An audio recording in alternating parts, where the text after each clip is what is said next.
તો પુંડરીક તો રડતા રડતા પેલા મહારાજની પાસે જઈને બેઠો છે અને આજીજી કરી રહ્યો છે। ત્યારે દાદાએ આવીને કહ્યું કે પુંડરીક જી દાદા, હવે મને ઘરે આવવાની ઈચ્છા નથી, એટલે તમે કોઈ એવું ન સમજી જતા કે આટલા એક દિવસમાં અમે સાધુ થઈ જઈશું, બાવો થઈ જઈશું। ભાઈ, આ કાંઈ સહેલું નથી હે। આ હરિનો માર્ગ છે, સુરાનો નહીં કાયરનું કામ જોને, પ્રથમ પહેલું મસ્તક મૂકી વળતી લેવું નામ જોને। આ માર્ગ કાંઈ સહેલો નથી।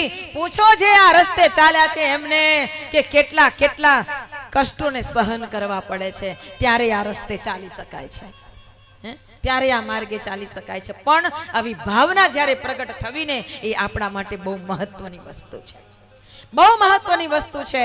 અને મારા દીકરાઓ, જો એક વખત આપણા ભીતરની અંદર પરમ તત્વ માટેનો પ્રેમ જાગી જશે ને, ત્યારે આ જીવન ક્યારે કોઈ આલતુ ફાલતુ પ્રેમની અંદર કદી નહીં પડે, પરંતુ પરમાત્માના પ્રેમથી જીવનાર એ મીરાને યાદ કરો, પ્રભુના પ્રેમમાં જીવનાર એ પ્રહલાદને યાદ કરો, પ્રભુના પ્રેમમાં જીવનાર નરસૈયાને યાદ કરો, પ્રભુના પ્રેમમાં જીવનારા એ ધ્રુવને યાદ કરો। માટે આપણું જીવન ક્યાંય આડું અવડું ન વિખાઈ જાય, ક્યાંય આડું અવડું ન થઈ જાય, એ માટે ચોક્કસ આપણા દિશામાં, આપણા જીવનમાં આપણી સાચી દિશા ધારા બતાવનાર એક સદગુરુને ધ્યાનમાં રાખજો। જ્યાં ત્યાં લપસી ન જવાય, જ્યાં ત્યાં ખોટી રીતે ફસાઈ ન જવાય, એના માટે બહુ સાવધાન બનજો, બહુ સાવધાન બનજો। કારણ કે સત્સંગનો પ્રભાવ આજે નહીં તો કાલે તમને ગમે તે ખોટા રસ્તેથી પાછો વાળશે અને વાળશે જ। એક સજ્જન કુટુંબમાં રહેનારી એક નાની સરખી દીકરી, દીકરાઓની વાત કરી તો હવે દીકરીઓની થોડી વાત કરું। સજ્જન કુટુંબમાં જે ઘરની અંદર નિત્ય ઉપાસના થતી હોય, જે ઘરમાં સંતો સાધુના આગમન થતા હોય, એવા ઘર એ ઘર નહીં, એ સ્વર્ગ છે, એ સ્વર્ગ છે। જ્યાં સાધુ સંતો આવતા હોય હે, તો એવા ઘરમાં ઉછરેલી આ દીકરી, સાધુતાને પામેલી દીકરી, ધર્મને પામેલી દીકરી ધીરે ધીરે મોટી થાય। અને તમારે જોવું કે દીકરી મોટી થાય ને એટલે બાપને ચિંતા થાય। મારી દીકરી આજે નાની હતી ને કેવી મોટી થઈ ગઈ ખબર ન પડી, ક્યાં વર્ષો વીતી ગયા। અને દીકરી માટે આવી સયાની દીકરી હોય, સુશીલ દીકરી હોય હે, ધર્મશીલ દીકરી હોય, શીલવંતી હોય, ગુણવંતી હોય, ત્યારે મા બાપ વિચાર કરે કે આવી દીકરી માટે એવો કોઈ સારો દીકરો મળે તો સારું। કારણ કે સમય એવો છે કે એક અજાણી વ્યક્તિના હાથમાં દીકરીનો હાથ સોંપીએ ત્યારે આપણે દરેક મા બાપને અંદરથી એમ થાય કે આ મારી દીકરીને સુખ આપશે કે દુઃખ આપશે, મારી દીકરી આ પારકા ઘરે જઈને સુખી થશે કે દુઃખી થશે। દરેક માતા પિતાના અંતરમાં આ ભાવ હોય। અને દીકરી મોટી થઈ છે, મા બાપ દીકરી માટે આ ઘર પેલું ઘર જોવા લાગ્યા છે। અને તમારે જોવું કે દીકરી મોટી થાય ને એટલે માના અડધા કામને હળવા કરી દે, બાપના અડધા કામને હળવા કરી દે। ઘણી દીકરીઓ એવી સયાની હોય, બાપનું કેટલું બધું કામ ઉપાડી લેતી હોય, ઓફિસના કામ હોય, ગમે તે પોસ્ટના, બેંકના કેટલાય કામ દીકરી કરવા માંડે અને બાપને કેટલો હાશકારો મળી જાય। અને એમાંય તમારે જોવું કે દીકરી મોટી થયા પછી બાપને વધારે વાલી લાગવા માંડે। કારણ કે હવે બાપને ખબર છે કે મારી દીકરી ગણ્યા ગાંઠ્યા દિવસો મારી પાસે રહેવાની છે। દીકરી એક એવું પાત્ર છે કે જે સંવેદનશીલ પાત્ર છે। બાપ એના કામથી આવે ને, નોકરી ધંધે જ્યાં પણ હોય ત્યાંથી આવે ને, તો બાપનું મોઢું જોઈને દીકરી વર્તી જાય। દીકરીને ખબર પડી જાય મારા પપ્પા કોઈ ટેન્શનમાં છે, મારા પપ્પાને કોઈ ચિંતા છે। આ ભાવના, આ સંવેદના આ દીકરાઓમાં હજી ઓછી છે, બહુ બહુ ઓછું મળે આ જોવાનું। પણ દીકરીઓ તરત પરખી જાય। અને એટલે દીકરીઓ એમ કહે કે મમ્મી તું રહેવા દે, હું પપ્પાની ચા બનાવી દઉં છું। અને એમ કરીને દીકરી પ્રેમથી બાપા માટે ચા બનાવે ને પપ્પાને ચાનો કપ લઈ જઈને આપે, લો પપ્પા ચા પી લો, પપ્પા કેમ આવા ઉદાસ લાગો છો, પપ્પા કેમ આવું તમે બોલો છો, પપ્પા કેમ આમ છે। કેટલા પ્રશ્ન દીકરી પૂછી લે। કારણ કે દીકરીનું હૃદય છે ને એ બહુ કોમળ છે, એક સંવેદનશીલ છે દીકરી. અને એટલે એના બાપની પાસે બેસીને બે શબ્દ પણ કહે ને, એ બાપ હળવો ફૂલ થઈ જાય, આમ હળવાશ અનુભવે. બેટા તું છો ને, મને કોઈ ચિંતા નથી. પણ દીકરીના મીઠા મીઠા વેણ જ્યાં બાપ સાંભળે ને, ત્યારે દીકરી બાપના ખૂણાની અંદર, હૃદયના ખૂણાની અંદર બાપને એમ થાય કે આવું મારી મીઠી મીઠી બોલતી મારી કોયલ જેવી દીકરી ન જાને ક્યારે ઉડી જશે અને મારું ઘર ખાલી થઈ જશે. આ ખાલી પાનો એક વિચાર આવે ને, ત્યાં બાપનું હૃદય અંદરથી રડવા માંડે. હિમાલય જેવા હિમાલય રડ્યા છે જ્યારે માં પાર્વતીની વિદાય થઈ છે. જનક જેવા વૈદેહી રડ્યા છે જ્યારે માં જાનકી વિદાય થયા છે. તો આ સંસારના બાપની તો શું વિસાર થાય. કઠણ કાળજાનો બાપ પણ દીકરીને વડાવતી વખતે પોતાને નથી સમજાવી શકતો, નથી મનાવી શકતો. અને તમારે જોવું કે દીકરીના સારા ઘરે વિવિશાળ નક્કી થાય, લગ્નની તારીખ નક્કી થાય, કંકોત્રી છપાય ને, અને જ્યારે આ કંકોત્રી બાપ લાવે દીકરીને કે બેટા જોઈ લેતો, ત્યારે બધાયના હૃદયમાં આમ હરખ હોય. પણ તે સમયે દીકરી જ્યારે કંકોત્રી જોતી હોય ને, ત્યારે કંકોત્રીને વાંચતા વાંચતા દીકરીની આંખમાંથી દળ દળ દળ દળ આંસુ પડે છે. કેમ રડે છે દીકરી? કંકોત્રી તો તે પસંદ કરી હતી બેટા, કઈ ખોટું થયું? ના મારા બાપ, નાનેથી મોટી કરી પાડી પોસીને કેટલા લાડ પ્યાર કર્યા, અને એ દીકરીની પાછળ જે બાપનું નામ લખાતું હતું ને, એ આજે છેલ્લી વાર લખાયું છે. હવે તારી મારા બાપ, મારું પોષણ કરનારો, મને ઉછેરનારા મારા બાપ, હવે તારું નામ પણ મારી પાછળથી ભૂસાઈ જશે. એક દીકરીને નિસ્વાર્થ ભાવે મા બાપ મોટી કરે છે, કોકના ઘરના દીવડાને પ્રગટાવવા માટે, કોકના ઘરના વંશને વૃદ્ધિ કરવા માટે. દીકરીનો બાપ દીકરીનું દાન કરી દે છે. જગતમાં એટલે કહેવા આવ્યું છે કે સૌથી મોટું કોઈ દાન હોય ને તો કન્યાદાન છે. કન્યાદાન છે અને ગૌદાન છે.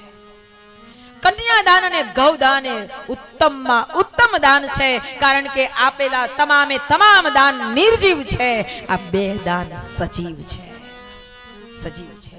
કાળજાનો ટુકડો હોય છે એના બાપ માટે દીકરી, દીકરી તો કાળજાનો ટુકડો હોય છે, ને કાળજાના ટુકડાને પોતાનાથી વેગડો કરવો કોણ કરી શકે ભાઈ? પણ છતાંય હે કાળજા કેરો કોટકો મારો, આજ હાથથી છૂટી ગયો રે કાળજા કેરો કોટકો મારો, આજ ગાંઠથી છૂટી ગયો. હે મમતા રૂવે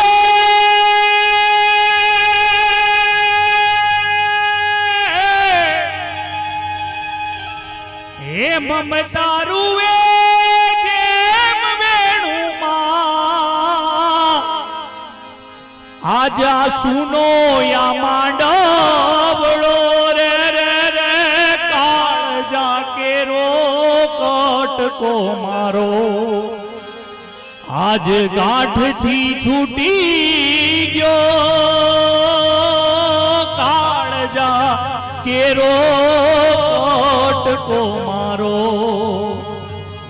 આજ ગાંઠથી છૂટી ગયો.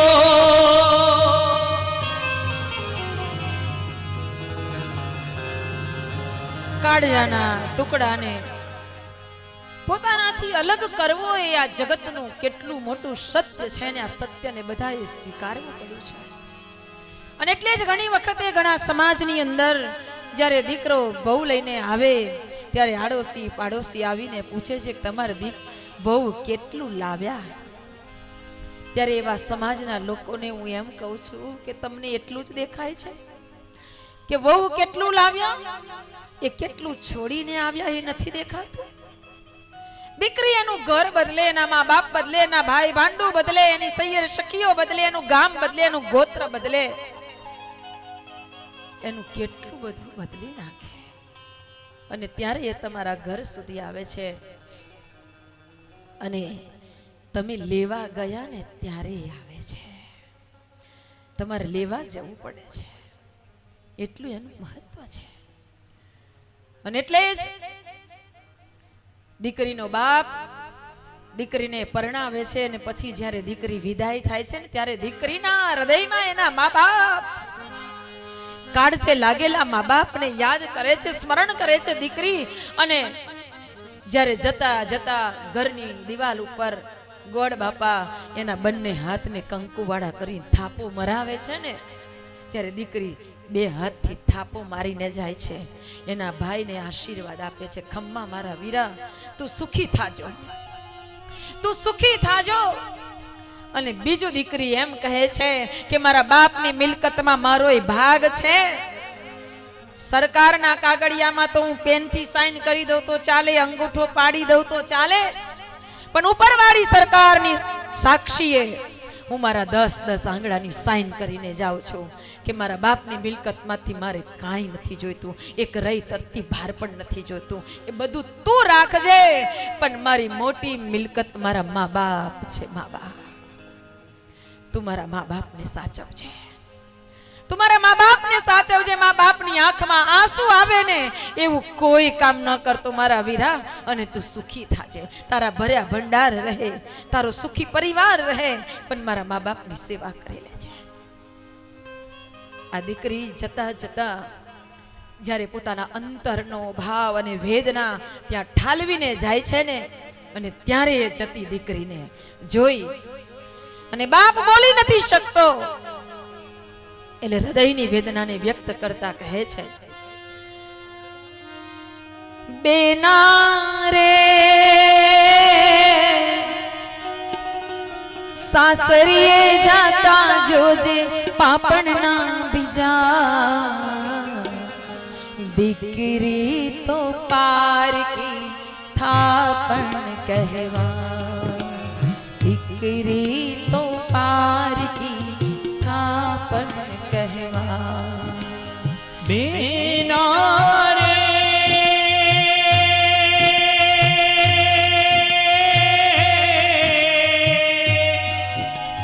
સાસરીએ જાતા જોજો પાપણ ના બીજાય, દીકરી તો પારકી થાપણ કહેવાય, દીકરી તો પારકી થાપણ કહેવાય. દીકરીને ગાય દોરે ત્યાં જાય, દીકરી તો પારકી થાપણ કહેવાય, દીકરી તો પારકી થાપણ કહેવાય. દીકરીને ગાય દોરે ત્યાં જાય, દીકરી તો પારકી થાપણ, પારકી થાપણ. દીકરી એક જ એવું પાત્ર છે કે જે પિયરમાં રે, માવતરે રે ત્યારે બધા એવી રીતે મોટી કરે, આ તો પારકું ધન, પારકું ધન, પારકું ધન. અને સાસરીએ જાય ને ત્યાંય બધા એવું જ કે આ તો પારકી છે, પારકી છે, પારકી છે. એક હિંચકા જેવી જિંદગી છે આ દીકરીની. એને પોતાનું કહેનારું કોણ? અમારી છે, આપણી છે એવું કોણ કે? આ દીકરીની સ્થિતિ છે. અને એટલે મારી દીકરીઓને ખૂબ સંસ્કાર આપજો, મારી દીકરીઓને ખૂબ સંસ્કાર આપજો. દીકરીઓ જીવનમાં બાપ કેટલું આપે છે મહત્વનું નથી, પણ માવતરેથી સંસ્કાર લઈને સાસરે જજો, કારણ કે સાસરે ગયા પછી આપણા જીવનના દિવસો કેવા આવશે એ આપણને ખબર નથી, પણ સંસ્કાર ભક્તિ આ જીવનની ગાંઠે બાંધી આપેલી હશે ને તો એના ભરોસે, એના આધારે જીવનમાં ગમે તેટલા સંઘર્ષ આવશે ને તોય આપણે આગળ વધી શકીશું. એ સંઘર્ષોની સામે આપણે જજુમી શકીશું, આગળ વધી શકીશું. માટે દીકરીઓને ખૂબ પ્રેમ કરજો, દીકરીઓને ખૂબ પ્રેમ કરજો ને પ્રેમથી પાડીને મોટી કરજો. એને જીવનમાં ખૂબ હૃદયથી વાલ કરીને વિદાય કરજો. આ તો વાલનો દરિયો છે, ભગવાન જ્યારે દીકરીને મોકલે છે ને ત્યારે એમ કહે છે કે બેટા જા, તારા બાપને હું મદદ કરીશ. પણ જેના ઘરે દીકરો આવે છે ને એને દીકરાને કહીને મોકલે છે કે તારા બાપને મદદ કરજે, તારા બાપની સેવા કરજે. આ દીકરો છે. અને તમામ માતાઓને કહું છું કે આપણા ઘરમાં પુત્ર વધુ હોય ને તો પુત્ર વધુને એવું ન કહેતા સારા દિવસો હોય ત્યારે કે દીકરો હોય તો પાછી આવજે, નહીં તો પથરા લઈને આવતી નહીં. આજે પણ આટલા સુધરેલા જમાનાની અંદર આટલી જગ્યાએ આટલી વખત આજે સમાજ આગળ વધ્યો છે ત્યારે પણ આજે એવી કેટલી માતાઓ છે કે જે વહુઓને એમ કહી દે છે કે પથરા લઈને ના આવતી. તો મને એમ કહેવાનું મન થાય કે તું તારા બાપની ઘેર પથરો નહોતી? તારા બાપે તને પાડી પોસીને મોટી કરી, કોકના ઘરે તને કોકનું ઘરનું આંગણું ઉજળું કરવા મોકલે, તો તને એવો ભાવ નથી થતો કે મારા ઘરે ભલે દીકરી આવે એ તો લક્ષ્મીનો અવતાર કહેવાય? હે, દીકરો આવે ત્યારે પેંડા વેચો અને દીકરી આવે ત્યારે જલેબી ગોલ ગૂંચડું વરેલી. હે, ઢોલ નગારા વગાડીને કાજુ કતરી વેચવી જોઈએ. હે, કે દીકરી આવી અને સયાની દીકરી, કુળવાન ગુણવાન, હે, ધર્મશીલ દીકરી, એ તો 3 કુળ પરિવારને તારે, 71 પેઢીઓ તારી દે. હે, દીકરીને એવા સદગુણીને સંસ્કાર આપજો. આવી સંસ્કારી દીકરી, સાધુઓની સેવા કરવામાં મન લાગેલું હોય એવી દીકરી સગપણ થયું, સાસરે વડાવી, સાસરે તો આવી પણ એના બાપાના ઘરે તો દરરોજ બબે દાડે એકાદ દિવસના આંતરે સંતો આવ્યા જ હોય, સેવામાં મગ્ન આખું કુટુંબ પરિવાર. નિત્ય સંધ્યા વંદના થતી હોય, સવારની પ્રાર્થના, સાંજની પ્રાર્થના, આ બધાથી પોષિત થયેલું આ કુળમાંથી આવેલું સંતાન હતું. અને આ તો બહુ મોટા નગર શેઠને ત્યાં લગ્ન થયા.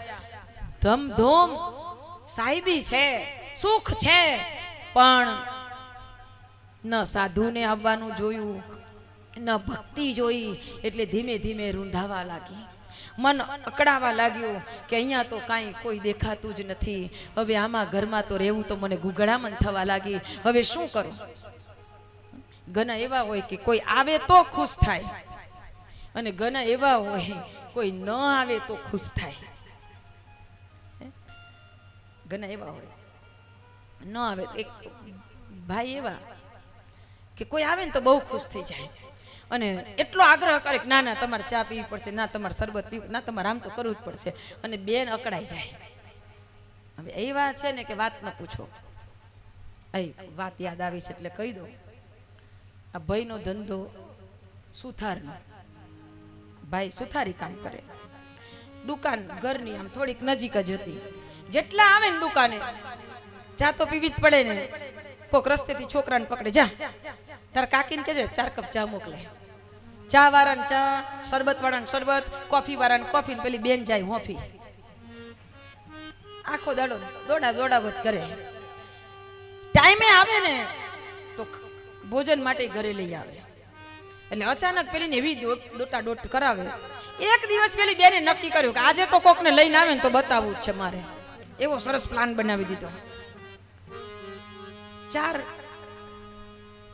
જણ આવ્યા દુકાને, અને પેલો ભાઈ દુકાન બંધ કરીને જમવા આવવા નીકળતો હતો. પેલા આવ્યા કે ઓ ઉભા રહો, મારે હજુ કામ છે. ભાઈ અત્યારે જમવાનો ટાઈમ થઈ ગયો, ચાલો તમે મારા ભેગા ચાલો. અત્યારે ખાવાનો ટાઈમ, બપોરનો ટાઈમ થયો, તમે મારા ભેગા થોડું બટકું રોટલું તમે ખાજો. લઈ આવ્યો 4 જણાને. હવે પેલો તો હાથ પગ મોઢું ધોઈને કહે છે કે સાંભળો છો, આ 4 આપણે મહેમાન છે એટલે એ પ્રમાણે જરાક થાળી પીરસજો. તો કે થાળી તો પીરસી દઉં, પણ અહીંયા આવો, જરા ઓરા આવો. રસોડામાં બોલાવ્યા કે તમે કીધું તો ખરા કે આટલી વસ્તુ, અરે જમવાનું થાળી પીરસો, પણ આટલી વસ્તુ ઘરમાં લાવો પછી હું બનાવું ત્યારે પીરસાય થાળી. આમ કાંઈ પડ્યું નથી બધું. હારું ચાલ લિસ્ટ બનાવી દે. તો લિસ્ટ બનાવ્યું, ઘી ખાંડ ને તેલ. પેલા ભાઈને આપ્યું કે જાવ લઈ આવો. બહાર મોકલ્યા, લિસ્ટ આપી દીધું, ઘી ખાંડ ને તેલ, અને બેને ચાલુ કરી દીધો ખેલ. આ 2 જ રૂમ હતી, એક રસોડું ને એક રૂમ. એટલે રૂમમાં ભાઈઓ બેઠેલા હતા. ઘૂમટો તાનીને ઉમરા વચ્ચે બેસીને રડવા માંડી. આ રડવા માંડી એટલે રડતી જોઈને પેલા 4 એકબીજાને મોઢું જોવા માંડ્યા કે આ કેમ રડે છે, આ કેમ રડે છે.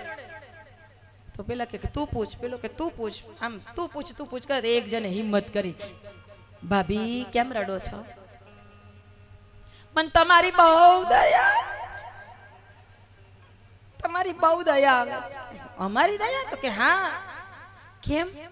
આ તમારા ભાઈ છે ને બહુ ભોળા છે, તમને બહુ સરસ ખવડાવશે, આગ્રહ કરીને ખવડાવશે, અને પછી તમને પેલા સાંભેલાથી મારશે. હે મારતા હોય એવું? હા, હું સાચું કહું છું. શ્રાવણ મહિનામાં 25 બ્રાહ્મણોને જમવા બોલાવે, પણ બધાયને સાંભેલાની દક્ષિણા તો આપે ને. આ શ્રાવણ મહિનાના બ્રાહ્મણો બાકી ન રહેતા હોય, તમે રહેવાના? તો પેલો કે હલ્યા આ તો સાચું હશે તો શું કરીએ? ભાભી તમે કહો હવે શું કરીએ? તો કે તમે જો આમ સીધા નીકળશો ને તો રસ્તા મળશે, પાછા તેડી લાવશે, ખાધા વગર નહીં જવા દે. તો આ પાછલા રસ્તે જાઓ. પાછળનો રસ્તો બતાવ્યો કે ભાગો અહીંયાથી. તે પેલા 4 પાછલા રસ્તે નીકળ્યા. પેલા ભાઈ લઈને આવ્યા ઘી ખાંડ ને તેલ, અને બેને ચાલુ કર્યો ખેલ. પાછા રડવા માંડ્યા એટલે પેલા ભાઈએ પૂછ્યું કેમ રડે છે? કે કઈ ગયા પેલા મહેમાનો, ક્યાં ગયા? તો કે રડું નહીં તો શું કરું, તમારો તો કેવો સંકલ્પ, જેટલા આવે એટલા તમે ખવડાવો, ચા વાળાને ચા, કોફી વાળાને કોફી, ભલે હું આપી જાઉં. અને આજે આ ખાધા પીધા વગર જતા રહ્યા. તો કે કેમ? તો કે 4 જણા એમ કહેતા હતા કે આખું નામ સાંભેલા પડ્યા છે ને તે અમને એક આપો. તો મેં એમને એમ કીધું કે તમારા ભાઈ આવે એટલે તમને આપશે, પણ માન્યા જ નહીં. મેં ના પાડી તો ખોટું લાગ્યું અને નીકળી ગયા. તો કે એવું કરાય, આપણા ઘરેથી કોઈ એમને એમ ન જાય. તો કે પણ હું શું કરું? તો કે કઈ બાજુ ગયા? તો કે આ પાછળના રસ્તે ગયા છે. તો કે હારું ચાલ ઊભી થા, આ 2 સાંભેલા તું પકડ ને 2 હું પકડું. આ 2 સાંભેલા લઈને દોડ્યા 2 પાછળ. અલ્યા ઉભા રહ્યો, લેતા જાવ. અલ્યા ઉભા રહ્યો, લેતા જાવ. તો પેલા પાછળ ફરીને જોવે કે અલ્યા આ તો ખાધા વગર નીકળ્યા, તોય સાંભેલા લઈને પાછળ પડ્યા. હારું થયું નીકળી ગયા. કે લે આ એકનો ભાવ બહુ હોય ને એકનો ના હોય તો તકલીફ થાય. આ દીકરીને આવી તકલીફ થાય કે કોઈ આવતું નથી. હવે આ ઘર તો મને ખાવા થાય છે, આમાં તો ગુંગળામણ થાય છે, હવે શું કરું? અને એમાં પાછી એનો તો ક્રમ સવારે વહેલું ઉઠી જવાનું, પૂજા અર્ચના કરવાની, ભજન કીર્તન કરવાનું. એટલે સાસુમાએ એક દિવસ પૂછ્યું, એકાદ મહિનો ગયો એટલે બેટા આટલી વહેલી શું કામ ઉઠે છે? એટલે એને કીધું કે બા વહેલા ઉઠીએ ને તો આપણું શરીર સારું રહે. એમ? તો કે હા, ચોખ્ખો વાયુ મળે, પ્રાણવાયુ મળે. તો મને ઉઠાડજે ને દીકરા. એટલે 2 મહિનાથી સાસુમાઈ ઉઠવા માંડ્યા હતા. આમ તો જલ્દી સાસુમાં કઈ વહુની વાત માને નહીં હો. સાસુમાં હોય તો માફ કરજો, પણ ડાયા હોય ને એ માની જાય. અત્યારની સાસુઓને તો માનવી જ પડે. માનવી પડે છે કે નહીં?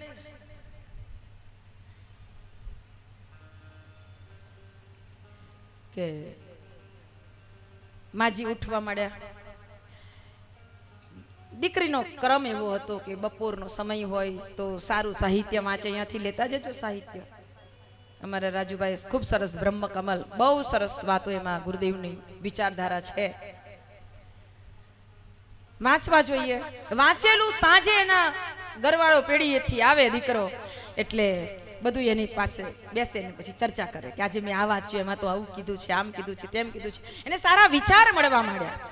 અરસપરસ સારા વિચારોની લેણ દેણ થવી જોઈએ. એટલે એને પણ ગમવા લાગ્યું. એટલે એને એમ થયું કે તું એટલે વહેલા ઉઠે છે? તો કે હા. તો કે હું ઉઠીશ. કે સારું. 5-6 મહિના થયા ને એ ચાલુ થઈ ગયો. એક દિવસ એને શેરીમાંથી સંતને જતા જોયા, સાધુને જતા જોયા. એટલે એને એમ થયું કે ગામમાં સાધુ પધાર્યા છે, સાધુ આવ્યા છે. એટલે એને વિચાર કર્યો કે આ સાધુને મારા ઘરે વરવા બોલાવા છે, પણ એને રજા લેવી પડે. અને રજા હેડ ઓફિસમાંથી લેવાની, સસરા પાસેથી લેવાની. હવે હેડ ઓફિસમાંથી કાયદો પસાર કરાવવો એટલે બહુ અઘરો. એને એના સાસુને કીધું કે મમ્મી આજે થાળી બાપુજીની હું પીરસીશ. તો કે હા બેટા. હવે તો બંનેને બહુ ભળવા માંડ્યું હતું. એટલે થાળી દીકરીએ પીરસી અને સસરાને આપી. સસરાને ધીમે રહીને કહ્યું કે બાપુજી મારી એક વાત તમને પૂછવી છે, પૂછું? એટલે સસરાને એમ થયું કે ઓહો 6 મહિનાથી વહુ આવી છે, ક્યારેય કાંઈ બોલી નથી, આજે આટલું સરસ થાળી પીરસીને આવી, એક એક વસ્તુ એની જગ્યાએ બરાબર કમ્પ્લીટ મૂકી છે, અને કાંઈક પૂછે છે તો મારે એને નિરાશ ન કરાય. એટલે સસરાએ કીધું કે હા વહુ બેટા બોલો ને. તો કે આપણા ગામમાં સંતો પધાર્યા, સાધુ પધાર્યા છે, આપણે એમને પ્રસાદ ગ્રહણ કરાવીએ. એટલે સસરાએ માથું ખંજવાળ્યું કે આ પાછી બલા સાધુડાઓની ક્યાં પેઠી, પણ કે આજે પહેલી વાર મને પૂછ્યું છે એટલે ના પાડવી નથી. એટલે કહ્યું કે ભલે ભલે બોલાવજો. તરત જ પેલી એ તો નોકરને બોલાવીને મોકલી દીધો ધર્મશાળામાં કે સાધુઓને કહી આવો કે કાલ સવાર અમારે ત્યાંથી ઓરવાનું છે. સાધુઓ કે હવાર તો અમે જવાના. દીકરીએ પાછા મોકલ્યા કે જાઓ, એવું કહો કે એક દિવસ વધારે રોકાઈ જાઓ પણ મારા ઘરનું અન્ન પાવન કરીને જાઓ. ખુશ થઈ ગઈ. એને તો ઘરનું આંગણું સાફ કરી દીધું, ઘર ચોખ્ખું કરી દીધું, બધી જગ્યાએ ગંગાજળ છાંટી દીધું ને ખૂબ સરસ રસોડું આખું સાફ કરી દીધું. સંતો માટે, સાધુ માટે ભોજન તૈયાર કરવાનું છે ને. અને સવારે વહેલી ઉઠી ગઈ, નાહી ધોઈ નિત્ય કર્મ પરવારી અને જાતે રસોઈ બનાવવા માંડી. ભગવાનનું સ્મરણ કરતી જાય ને રસોઈ બનાવતી જાય. આ રસોઈ બનાવતી જાય, ભગવાનનું સ્મરણ કરતી જાય ને સમય થયો 12 વાગ્યા. એટલે એમ થયું કે હવે તો આવશે. 12 વાગ્યા, 1 વાગ્યા, અને પેલા શેઠજી તો ઉપર હવેલીમાં ઝરોખામાં બેઠા હતા, રાહ જોતા હતા ક્યારે બૂમ પડે ને જમવા જાવ. પણ પેલા સાધુ આવી જાય ને ઓરાવી દે પછી મને બોલાવે ને. 2 વાગ્યા. પેલી તો દરવાજામાં ઊભી હતી કે હજી આવતા નથી, સંદેશો સાચો પહોંચ્યો હશે કે નહીં, પણ વિશ્વાસ હતો કે ના આવશે. અને 2 વાગ્યા ને ત્યારે સામેથી દૂરથી એક 8 વર્ષનો નાનો બટુક સાધુને આવતો જોયો. આ બટુક સાધુને જોયો ને આવીને ઊભો રહ્યો દરવાજા નીચે પગથિયામાં. એટલે વહુથી પૂછાઈ ગયું કે ઓહો હો આટલા વહેલા. ઉપર શેઠજી સાંભળે. શેઠજી કે સાધુ તો આવ્યો છે, હવે આપીને એને વિદાય કરને, વાતો કર્યા વગર. સાધુ શેઠ વિચાર કરે અને પાછો પ્રશ્ન પૂછ્યો કે આટલા વહેલા? તો કે આ 2 વાગ્યા. તો આ વહુ એવું પૂછે છે કે આટલા વહેલા, એને ખબર નથી પડતી. એટલે સાધુને એમ થયું કે ઓહો આ તો બહુ પહોંચેલી છે, આ વ્યક્તિ કોઈ સામાન્ય નથી, આ જીવડો બહુ સત્સંગી છે. એટલે સાધુએ કીધું કે ગુરુની આજ્ઞા થઈ એટલે વહેલા નીકળ્યા. એટલે સાધુને પૂછવાનું મન થયું તમારી ઉંમર કેટલી? એટલે વહુએ કહ્યું 80 વર્ષ. એટલે શેઠજી વિચાર કરે કે આ 21 વર્ષની મારી વહુ અને 80 વર્ષનું કે આ ફરી ગયું સાધુડાઓને જોઈને. એમ કે આવા સાધુડાઓના ઘરના છોકરાઓ જ ન લવાય.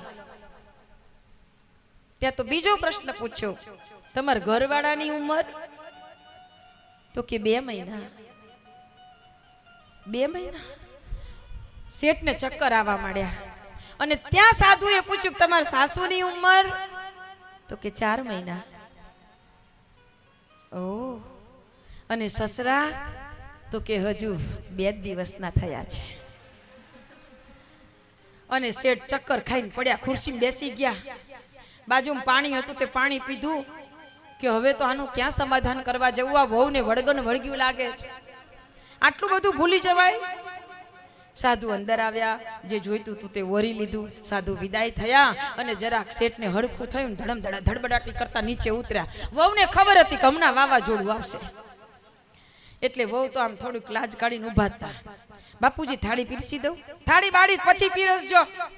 પેલા મને એમ કહો કે આ બપોરના 2 વાગે આવે ને એને કહેવાય કે વેલો કેમ આવ્યો? આ વેલા કેમ આવ્યા? એટલે વહુએ કહ્યું કે બાપુજી નાના મોઢે મોટી વાત કહેવાય, પણ તમે જુઓ તો ખરા, તમે સાધુને જોયા હતા? તો કે હા જોયા હતા ને. કે કેટલી વર્ષના હતા? તો કે હશે 8-9 વર્ષના. તો કે 8-9 વર્ષના બાળકને કાંઈ ખબર પડે ખરી? 8-9 વર્ષનું બાળક હોય એને કાંઈ ખબર પડે ખરી? તો કે ના જ પડે ને.